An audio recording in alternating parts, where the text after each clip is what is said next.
كل ده بيخليه عرضة لأنظار المدافعين ولاعيبة الوسط وربما زملائه من مهاجمين الفريق المقابل.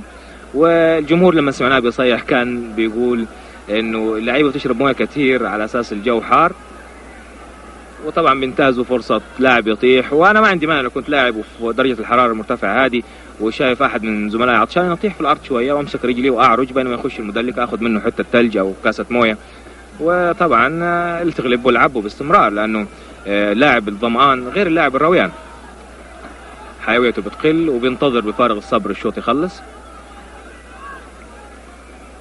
ابو سمرة شايفه طالع من الاتحاد على اساس الحكم قال اللي بيطيح يتعالج برا، وحتلاعب رمية التماس لصالح الاتحاد. حرميها عبد الله غراب بيلعبها، حاول جمال فرحان يلمها ويحصلها ويمشي بيه.